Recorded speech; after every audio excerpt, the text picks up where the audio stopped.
అంతిమ సంస్కారాలకు వచ్చి శవరాజకీయాలు మానండి. TTD incharge Jayachandra Reddy కొనసాగాలి.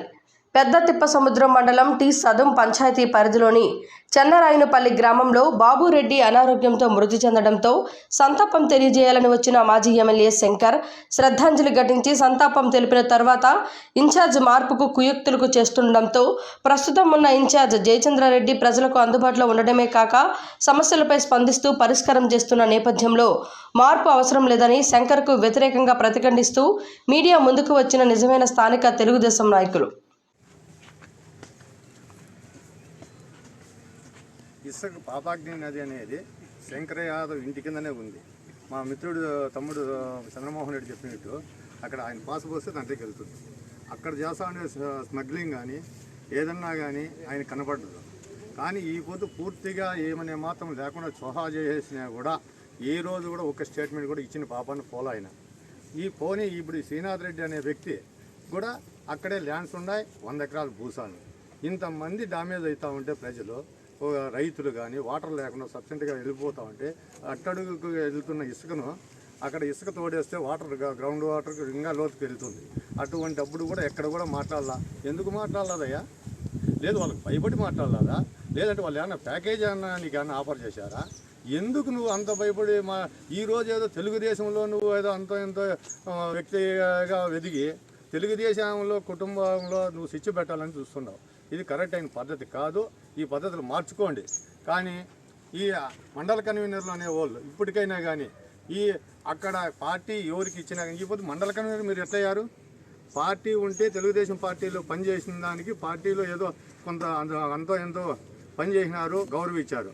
ఆ గౌరవాన్ని నిలుపుకోకుండా పెద్ద అయిన పార్టీ ఆదేశించిన ఇన్ఛార్జీ క్యాండిడేట్ కాకుండా మీరు రకరకాలుగా ఎవరు పిలిస్తే వాళ్ళు వెనకాబడి వెళ్ళిపోతున్నారు. అంటే మీరు ఏ రకంలో వెళ్తున్నారో మీకు ఆలోచించుకోండి. మేము చెప్పడం కాదు, మేము బహిరంగంగా చెప్తే అది బాగుండదు. మీరే ఆలోచించుకోండి. మీరు జయచంద్రారెడ్డి దగ్గరికి రాలేదా? జయచంద్రారెడ్డి దగ్గర ఇంకా ఎలక్షన్ చేయలేదా? చేసి దగ్గరికి వచ్చి కోవట్లుగా పనిచేసిన వల్ల కాదో మీరు ఆలోచించండి.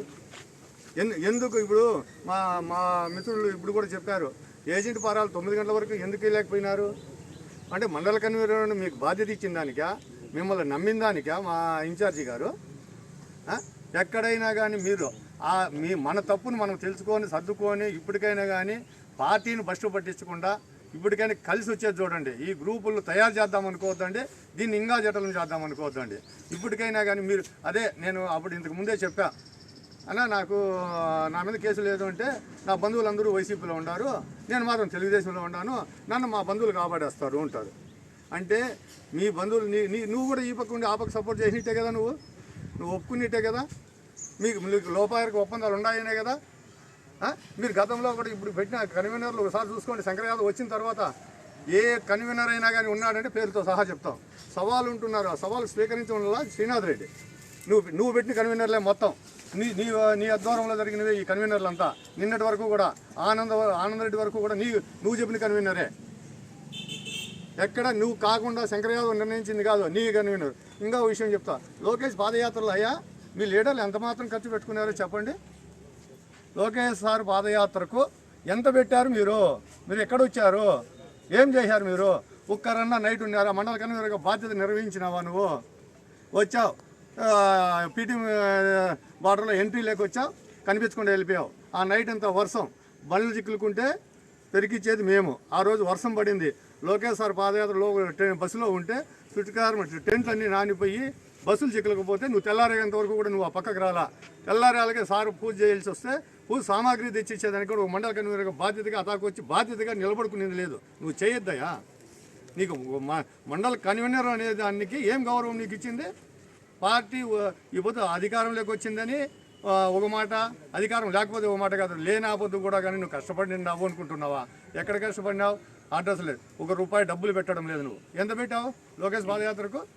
ఏదో పెట్టేసినానంటూ ఖర్చు. మీ శంకర్ యాదవ్ ఎంత పెట్టాడు? ఎక్కడ చేసినారు? ఏం తెలియదా? రాండి, చర్చికే రాండి, ఎంతంత పెట్టారో మీరు. పీటీ మండలం వరకు రాండి, మిగతా అంతా మళ్ళీ చెబుదాం మీరు ఎవరు పెట్టారో.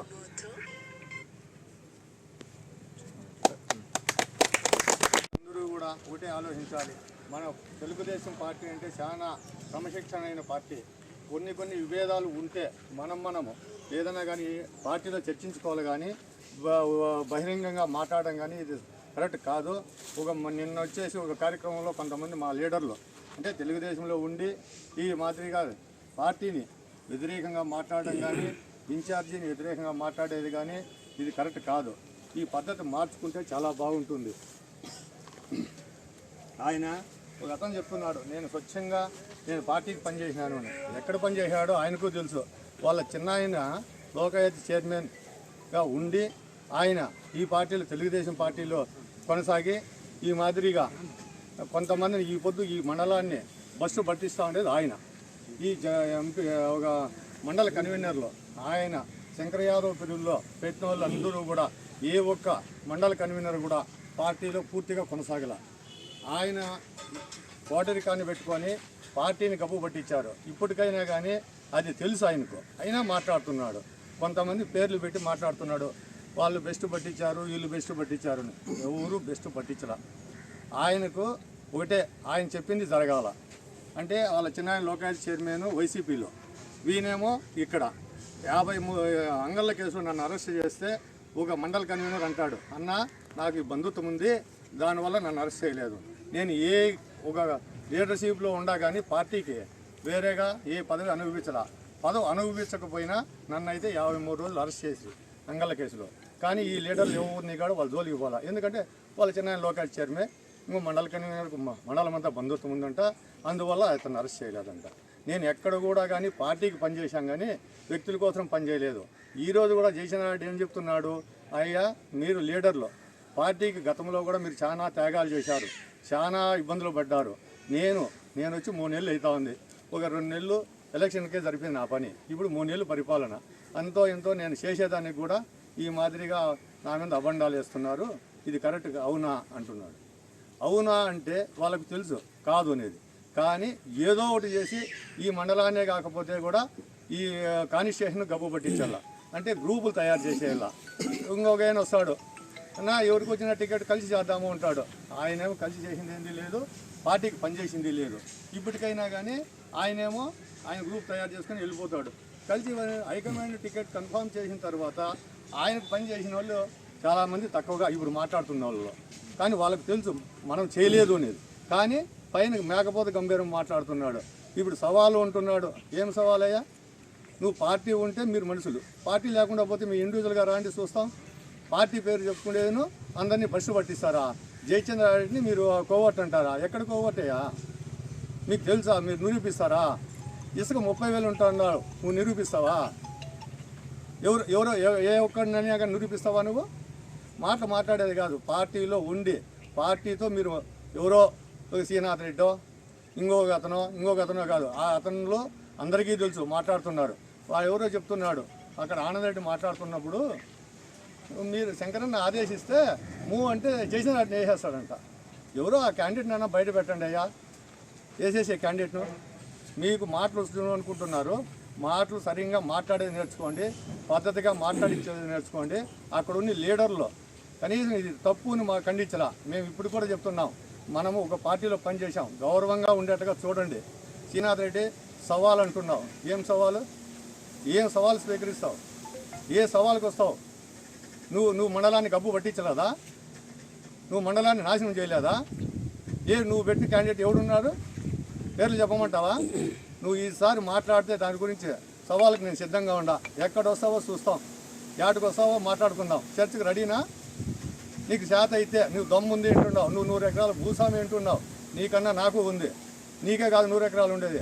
నీకు పంటలు పెట్టేది చేత కాదేమో. నేను ఈ పొద్దు కూడా రైతు కష్టం నాకు తెలుసు.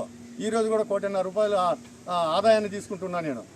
నేనేం రాజకీయమే బతకలా, నువ్వు రాజకీయంతోనే బతుకుతున్నావు. వాళ్ళు జాగ్రత్తగా మాట్లాడేది నేర్చుకో. ఫస్ట్ శ్రీనాథ్ రెడ్డి గారు, నీకు గౌరవిస్తున్నా. పార్టీలో ఒక లీడర్గా తెలుగుదేశం పార్టీలో ఉన్నా కాబట్టి నేను కూడా గౌరవిస్తా ఉండా. ఈసారి మాటలు మారితే చాలా పరిణామాలు వేరుగా ఉంటాయి. నువ్వు కూడా జాగ్రత్తగా మాట్లాడేది ఫస్ట్ నేర్చుకునేది చూసుకో. నీకు పెద్దరికాన్ని నిలబెట్టుకునేది నీకు చేత కాలేదు, నీకు ఇచ్చాం. నువ్వు ఒకసారి వెనక్కి తిరిగి చూసుకో. కాంగ్రెస్లో ఉన్నప్పుడు నీ పరిస్థితి ఏంది? తెలుగుదేశం రానంగా ఇది. నువ్వు చదువులో మెజార్టీ ఉంటున్నావు. తెలుగుదేశం కార్యకర్తలు, తెలుగుదేశం లీడర్లు ఉంటే మెజార్టీ. నీ వాపు చూసి బలుపు అనుకోవద్దు. ఖచ్చితంగా నీకు తగిన గుణపాఠం దగ్గరలోనే జరుగుతుంది. ఇదే మా బంధాలు మాట్లాడితే. జై తెలుగుదేశం. తంబాలపల్లి నియోజకవర్గ తెలుగుదేశం కుటుంబ సభ్యులకి అందరికీ నమస్కారాలు. నిన్న జరిగిన టీ సదం గ్రామంలో పరిణామాలను బట్టి, నిన్న జరిగిన అక్కడ సిచ్యువేషన్ బట్టి చూస్తే వీళ్ళు పార్టీలో ఉంటూ పార్టీకి వెన్నుపోటు పొడుస్తున్నారు. అయినా కూడా అక్కడ గ్రామస్తులంతా చేరి, వాళ్ళ శంకరవర్గం అంతా చేరి అక్కడ హంగామా సృష్టించారు. నిన్న మధ్యాహ్నం 3 గంటల్లో అక్కడ వాళ్ళ అరాచకాలు చూస్తే చాలా తీవ్రంగా ఉన్నాయి. వీళ్ళు తట్టుకునేకి ఎవరూ లేకపోగా జయచంద్రారెడ్డి మీద ఆయన అబాండాలు వేస్తూ, ఆయన విమర్శిస్తూ, ఆయన ద్వారా ఆయనతో లబ్ధి పొంది ఎలక్షన్స్ అప్పుడు ఇంత చేసేది మంచిది కాదు. వాళ్ళ పద్ధతి మార్చుకుంటే చాలా బాగుంటుంది. మార్చుకోకపోతే మా విరంగం సృష్టిస్తాం. మేము కూడా దానికి సిద్ధంగా ఉన్నాము. ఎంత మార్చుకుంటే అంత మంచిది. ఆయన శ్రీనాథ్ రెడ్డి కావచ్చు, ఆనంద్ రెడ్డి కావచ్చు, అక్కడున్న సభ్యులందరూ కావచ్చు, వాళ్ళు ఎంత మంచిగా ఉంటే అంత మంచిగానే మేము ఉంటాం. వాళ్ళేమన్నా కొంచెం ఒడిదొడుకులు చేస్తే మేము సిద్ధంగా ఉండే రెడీగా ఉన్నాము. జై చంద్రన్న, జై తెలుగుదేశం. తంబళ్ళపల్లి తెలుగుదేశం ముద్దు బిడ్డలకు అందరికీ పేరు పేరున నా నమస్కారాలు తెలియజేసుకుంటున్నా. ఈరోజు ఈ మీడియా సమావేశానికి రావడానికి ముఖ్య కారణం ఏమంటే, నిన్న మా ఇన్ఛార్జ్ అయినటువంటి తంబళ్ళపల్లి ఇన్ఛార్జ్ అయినటువంటి జయచంద్రారెడ్డి గారి మీద లేనిపోని మాటలు మాట్లాడడం జరిగింది. నిన్న ఎవరు వీళ్ళు మండలంలో ఉన్న మండల కన్వీనర్లే. అయ్యా మీరందరూ వచ్చేసి మండల కన్వీనర్లు అందరూ వచ్చి ఎలక్షన్ చేసినారు కదా, ఎలక్షన్ చేసిన రోజు మీరు కార్లలో తిరగలేదా, అక్కడ తినలేదా, మీరు అనుభవించలేదా? ఎలక్షన్ చేసిన రోజు మీరు కార్లలో తిరగలేదా, అక్కడ తినలేదా, మీరు అనుభవించలేదా? ఎంతెంత డబ్బు తీసుకొని తినలేదా? సిగ్గుచేటుగా ఉంది మీరు నిన్న మాట్లాడడం వింటే. మేము తీసుకోవాలా, మేము డబ్బు తినలేదు అనేసి. నిన్నేదో సొంత గ్రామానికి వస్తే మాజీ ఎమ్మెల్యే గారు అయినటువంటి శంకర్ యాదవ్ గారు వస్తే, వాళ్ళ సొంత గ్రామం కోసం ఎవరో మరణిస్తే పరామర్శించడానికి వస్తే మీరు అక్కడ పోయి పనికిమాలిన మాటలు మాట్లాడి వేరే ఇన్ఛార్జ్ గారి మీద దుష్ప్రచారం చేయడం చాలా అవమానకరం. అది ఇవి చేయడం సరికాదు. మీరు ఒకసారి చూసుకోండి. మెయిన్ దీనికి కారణం తంబళ్ళపల్లిలో వచ్చేసి తెలుగుదేశం పార్టీ ఓడిపోవడానికి ముఖ్య కారణం మండల కన్వీనర్లే. ఇది 100% వాస్తవం. ఇది వాళ్ళు కరెక్ట్గా పని చేస్తుంటే ఈరోజు మనము తెలుగుదేశం పార్టీని గెలిపించుకునే వాళ్ళం తంబళ్ళపల్లి కాన్స్టిట్యూషన్లో. కాకుంటే వీళ్ళు చేసి ఆ రోజు చేసి ఏం చెప్పినారు మీరు? శంకర్ యాదవ్ గారి దగ్గరే ఉంటాం మేము, ఆయన ఇచ్చిన పోస్టే మేము ఎక్కడికి రాము అని చెప్పినారు మీరు. అద్దు అంటే ఇంకా ఎక్కడ సాధించేది ఏం లేదు, చేసేది ఏం లేదనేసి ఇన్ఛార్జ్ గారి దగ్గరికి వచ్చినారు, ఎలక్షన్ చేసినారు, డబ్బులు తిన్నారు, జనాల్లో తిరిగినారు. ఏ గ్రామంలో ఏ మండల కన్వీనర్ అయినా కానీ కనీసం మండల స్థాయిలో వాళ్ళు క్యాన్వాసింగ్ చేసింటే ఈరోజు మనం కనీసం 5,000 నుండి 10,000 ఓట్ల మెజార్టీతో గెలిచేవాళ్ళం. మనం మెయిన్ తప్పంతా ఉండేది మండల కన్వీనర్లోనే ఉంది. మీరే నాశనం చేసినారు. తంబళ్ళపల్లి కాన్స్టిట్యూషన్ పాడైపోవడానికి కారణమే మండల కన్వీనర్లు. మీరు మాట్లాడడం చూస్తే సిగ్గుచేటుగా ఉంది. సొంత మండలానికి సొంత గ్రామానికి ఇన్ఛార్జ్ వస్తారు, మీరు కలవడంలో తప్పు లేదు. కాకుంటే అక్కడ పనికి మాలను మాట్లాడడం చాలా దరిద్రంగా ఉంది. మీరు అసలు కనీసం మాకు పైన వచ్చేసి చంద్రబాబు నాయుడు గారు అధిష్టానం ఏం నిర్ణయిస్తే దానికోసమే కట్టుబడి ఉన్నామన్నారు. మీరు కట్టుబడి ఉండేసి పని చేసినారు కదా. ఇప్పుడు జయచంద్రారెడ్డి గారి దగ్గర పని చేసినారు, మీరు పోండి శంకర్ యాదవ్ గారి దగ్గర మాట్లాడండి, తప్పు లేదు, మాట్లాడడంలో తప్పు లేదు. కానీ అక్కడ రాజకీయం చేయడం మహా తప్పు. అది వచ్చేసి మీరు గుర్తించుకుంటారని నేను తెలియజేసుకుంటూ ఈ అవకాశం ఇచ్చిన మా ఇక్కడికి వచ్చేసిన తెలుగుదేశం పార్టీ కుటుంబ సభ్యులకి అందరికీ ప్రత్యేక ధన్యవాదాలు. నిన్నటి రోజున బాబురెడ్డి అనే వ్యక్తి చనిపోతే, సురేంద్ర బాబు అనే వ్యక్తి చనిపోతే పరామర్శించాల్సింది పోయి మన హిందూ ధర్మాన్ని పాటించకుండా అక్కడ రాజకీయాలు చేస్తూ రాజకీయాల గురించి మాట్లాడడం చాలా సిగ్గుచేటు. ఎంత దౌర్భాగ్యం అంటే ఒక మనిషి శవాన్ని పక్కన పెట్టుకొని రాజకీయాలు మాట్లాడడం మూర్ఖత్వం. ఇకపోతే నిన్న నాయకులందరూ దాసరపల్లి జయచంద్రారెడ్డి గారి ఇన్ఛార్జ్ గురించి ఏదేదో మాట్లాడారు, అవాకులు ప్రవాకులు చేయన్నారు. కొన్ని సోషల్ మీడియాలో కూడా విన్నాం, షెడ్లకు 20,000 తీసుకున్నారని, ఇసుక అమౌంట్ తీసుకుంటున్నాడని, కొంతమంది సంఘమిత్రుల దగ్గర ₹1,00,000 తీసుకుంటున్నామని. ఇవన్నీ అవాస్తవం. ఎవరైనా సరే నిరూపించండి, మేము ఛాలెంజ్కి రెడీగా ఉన్నాము. అసత్యమైన మాటలు మాట్లాడడము, బురద చల్లడము, దానివల్ల మన నియోజకవర్గాన్ని మన చేతులతో మనం నాశనం చేసుకుంటున్నాం. జయచంద్రారెడ్డిని మనం ఏమి చేయలేము. ఎందుకంటే అతను మంచి చేయడానికి వచ్చాడు, దోచుకోవడానికి కాదు. మంచి చేసిన వ్యక్తిని, చేయడానికి వచ్చిన వ్యక్తిని మన అబద్ధాలతో మన టీడీపీ కుటుంబ సభ్యులే అసత్య ఆరోపణలు చేస్తూ నియోజకవర్గంలో టీడీపీని నాశనం చేస్తూ అభివృద్ధిని కూడా అడ్డుకునే విధంగా చేస్తున్నాం. ఈ పనికిమాల పద్ధతి మానుకొని చంద్రబాబు నాయుడు గారు సీఎం అయినారు, నియోజకవర్గాన్ని అభివృద్ధి చేసుకున్నాము. అందరూ కలిసి రండి. అభివృద్ధి చేసుకోవడంతో పాటు మనతో పాటు ఉండే పార్టీని నమ్ముకునే వాళ్ళకు 10 మందికి మంచి చేసి మనము 10 రూపాయలు ఏదో విధంగా కాంట్రాక్ట్ వర్క్ చేసి ఇంకోటి చేసి డెవలప్ అవుదాం. 5 ఏళ్ళ తర్వాత ఇలా మీరు గలాట్లు పడుతూ పోతే 5 ఏళ్ళ తర్వాత ఏది ఉండదు, మీ లైఫ్లో శూన్యమే ఉంటుంది. మారండి ఇకనైనా. ఇకపోతే నిన్న కొంతమంది మాట్లాడినారు, మన నియోజకవర్గం సంబంధించిన నాయకులు, కొత్తకోట నాయకులు కావచ్చు, లేదంటే గురబలకోట మండలానికి సంబంధించిన వాళ్ళు కావచ్చు, పీటీఎం మండలానికి సంబంధించిన వాళ్ళు కావచ్చు, మేము సదుంలో మంచి మెజార్టీ వచ్చింది అంటారు.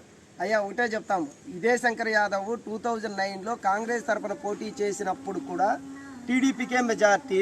అదే శ్రీనాథ్ రెడ్డి వచ్చేసి వైసీపీ కాంగ్రెస్లోనే ఉన్నాడు. ఆ రోజు టీడీపీ మెజార్టీ. అది టీడీపీ బెల్ట్. కార్యకర్త లో క్యాడర్ కష్టపడి కష్టము. అలాగే మొన్న ఎలక్షన్లప్పుడు కూడా లో క్యాడర్ బాగా హార్డ్ వర్క్ చేశారు. ఎంతలా కష్టపడినారంటే ప్రతి పల్లె కార్యకర్తలు ప్రతి డోర్ టు డోర్ పోయి పార్టీ గురించి మనం సూపర్ 6 పథకాలు వివరిస్తూ, మనం తెలుగుదేశానికి ఎందుకు ఓటేయాలా, వైసీపీకి ఎందుకు వేయకూడదని విధానాలు ప్రచారం చేస్తూ బాగా మోటివేషన్ చేశారు. ఆ విధంగా మోటివేషన్ చేయడంతో కొంత మార్పు వచ్చింది. టీడీపీ కార్యకర్తల కష్టం తప్ప నీదేమీ ప్రత్యేకత లేదు. ఆడ వాస్తవంగా చెప్పాలంటే మీ ఇంటి వెనక అంటే శంకర్ యాదవ్ గారు ఇంట్లో నుంచి ఉచ్చలు పోస్తే అదే కాలవలేకపోతుంది. అంత దగ్గరలో ఇసుక కొన్ని 100 కోట్లు దోపిడీ చేస్తే ఏ రోజు ఒక రోజు కూడా ధర్నా చేసిన పాపాను పోలేదు. ఆడ వాస్తవంగా చెప్పాలంటే మన ఆంధ్రప్రదేశ్లో జయప్రకాష్ ప్రైవేట్ పవర్ లిమిటెడ్ మీద కానీ, లేదంటే ప్రతిమా ఇన్ఫ్రాస్ట్రక్చర్ మీద కానీ కంపెనీల మీద కేసులు వేసి సీజ్ చేయించిన మొదటి వ్యక్తులము మేమే. ఇది స్టేట్లోనే 2వ కేసు. ఒకటి వైజాగ్లో నమోదైతే, ఊటి పాపాగ్ని నది మీద కేసు నమోదైంది. ఆ రోజు నువ్వు ఎక్కడున్నావు, నీ ఊర్లో జరుగుతూ ఉంటే లేవు. ఇంకపోతే మా మండలాధ్యక్షుడు అంటున్నారు నా గ్రామం మెజార్టీ వచ్చింది. నీ గ్రామం మెజార్టీ రావడానికి గత ఎలక్షన్ లాస్ట్ మూమెంట్లో వైస్ సర్పంచ్తో పాటు కొంతమందిని మేము టీడీపీలోకి తీసుకురావడము, కొన్ని ట్రస్టులు వాళ్ళ దగ్గర ప్రచారం చేపించడము, యంగర్స్ ఆడ ముందర పెట్టి చేయిస్తే మెజార్టీ వచ్చింది. అందులో ప్రత్యేకంగా మీదేమీ లేదు. నువ్వు ఏజెంట్ ఫారాలు తీసుకొని ఏజెంట్ ఫారాలు 7 గంటలైనా 8 గంటలైనా 9 గంటలకు కూడా అందజేయని గ్రామాలు ఉన్నాయి. ఆ పాపం నీది కాదా? జయచంద్రారెడ్డి ఏజెంట్లు పెట్టుకోలేదంటున్నారు. ఏజెంట్లు ఎక్కడ? జయచంద్రారెడ్డి వచ్చి ఏజెంట్ ఫారాలు ఇస్తారా? మండల అధ్యక్షులు కాదు ఎలక్షన్ చేసింది. ఒకసారి గుర్తు చేసుకోండి. ఇదే పక్కన కొత్తకోట మండలం ఉంది. గత 5 ఏళ్లలో ఎవరే కానీ అవినీతి మీద కానీ కార్యకర్తల కష్టాల మీద కానీ మాట్లాడిన వాళ్ళు లేరు. ఈ రోజు వచ్చేసి మేము ఏదో చేస్తున్నాం, మమ్మల్ని పట్టించుకోవాలా అంటున్నారు. కార్యకర్తల కష్టాలు వచ్చినప్పుడు ఆ రోజు ఏమైపోయింటారు? 50-50 భాగంలో ఉంటారా? ఖలీల్ ఒక పక్క, ఖలీల్ అనే ఎక్స్ ఎంపీపీ ఖలీల్ అనే వ్యక్తి మన టీడీపీ కార్యకర్తలు టార్గెట్ చేస్తూ కుటుంబాల్లో సారాయి పెట్టి మన కార్యకర్తలు హింసిస్తూ ఉంటే ఆ రోజు ఆ మండల లీడర్లు కానీ, లేదంటే నియోజకవర్గంలో ఇప్పుడు ఆడ ప్రోగ్రామ్ మీటింగ్ పెట్టుకున్న లీడర్స్ కానీ ఎవ్వరే కానీ నోరు తెరవలేదు. ఇప్పుడు వచ్చేసరికి జయచంద్రారెడ్డి గురించి విమర్శ